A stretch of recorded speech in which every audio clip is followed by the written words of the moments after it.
everything in my life I stumbled into. Is that right? I stumbled into. I never thought I would be producing films. My wife and I started out doing gospel plays and going on tour during gospel plays. We had no intention that we were going to ever do movies. We were trying to do plays and trying to figure out how to do that right, and losing money. And we went to Atlanta and just lost our shirts for the first play. And in the process of stumbling around, we finally figured out how to get the play kind of going good. And then I met this dude that I said, let's collaborate and do it together. And the dude was, what was his name? Tyler Perry. Yeah. Oh, yeah. I heard about him somewhere. Yeah. Tyler Perry was fresh out of sleeping in his car. Right. And I was fresh out of money.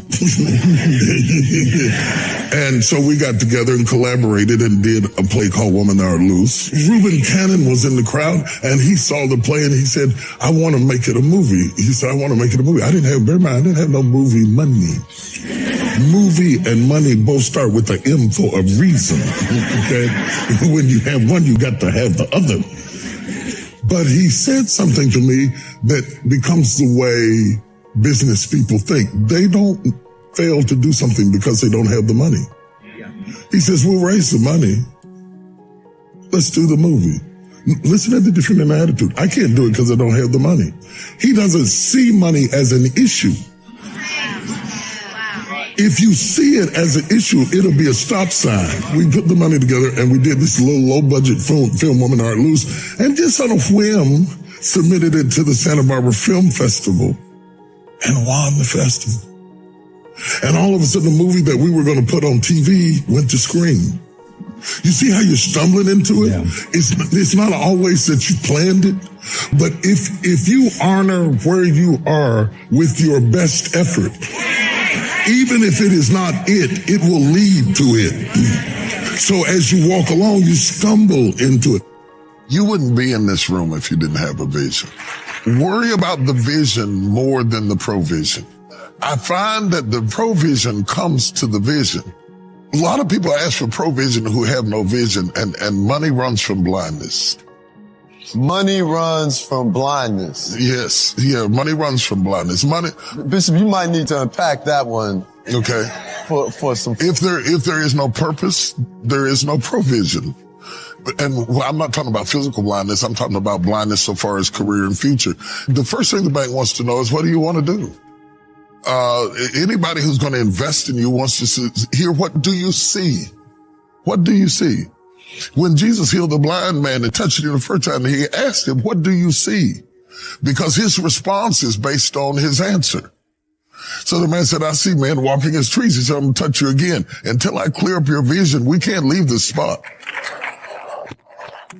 The first time I went to the bank, it was amazing. They wanted a 7-year projection of our company. And I thought, wow, I didn't know anything about business. I thought, what in the world do they want that for? I could write down anything. What they're really asking you is, have you thought through the future?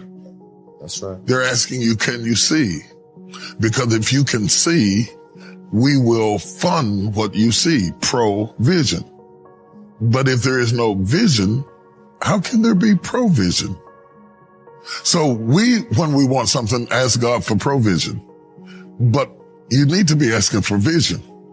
Because if you get a clear vision and you're passionate about it, people support people, not ideas. So if you're not excited about it, why should I give to it?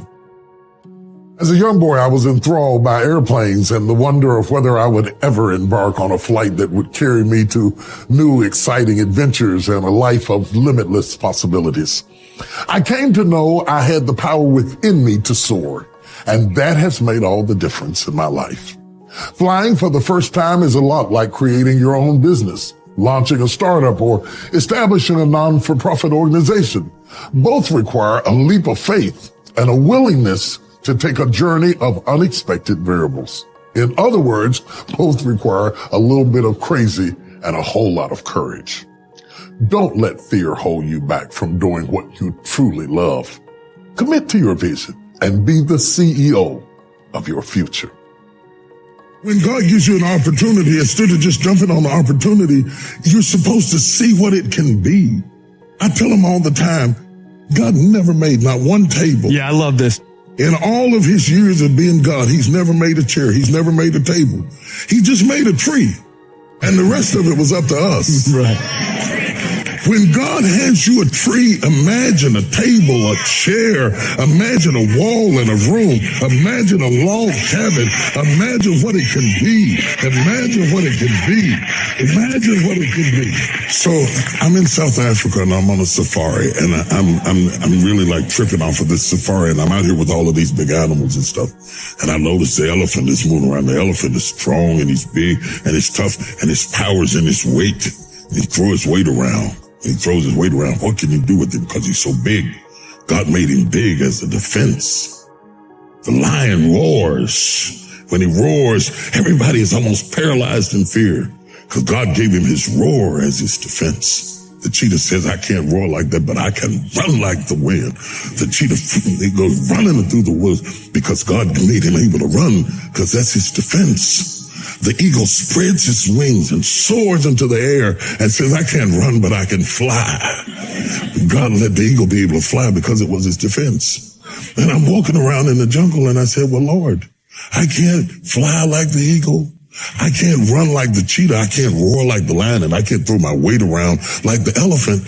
What did you give man as his defense in the whole ecosystem of of life force? What did you give me?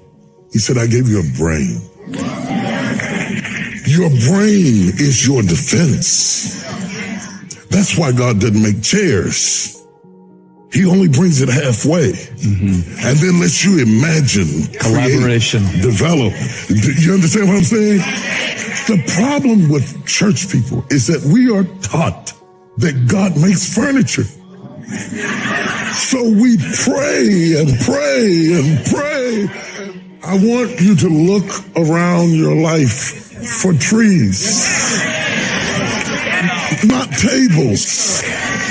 God's going to bring it within the reach of your mind, and your creativity is going to take it the rest of the way. And it's going to turn into apps, and it's going to turn into Apple phones, and it's going to turn into computers, and it's going to turn into satellite systems in the heavens. Look at what all we were able to do. No other creature, no other species has sent satellites up into the air, created smartphones. Look at what we did with our head. Why are we in church not using our head?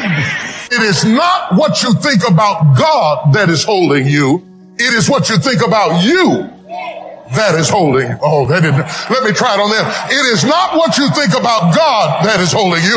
You got great thoughts about God. It is what you think about you that keeps bringing you back down to playing the same role in the same movie over and over again. You will not accept God's script. God has a script for you to go by. You will not accept God's script because you are allowing weaknesses, mistakes, traumas, who didn't love you, who wasn't there for you, who didn't stand by you, to define you. And you are letting the enemy script you for the life Jesus died to give you.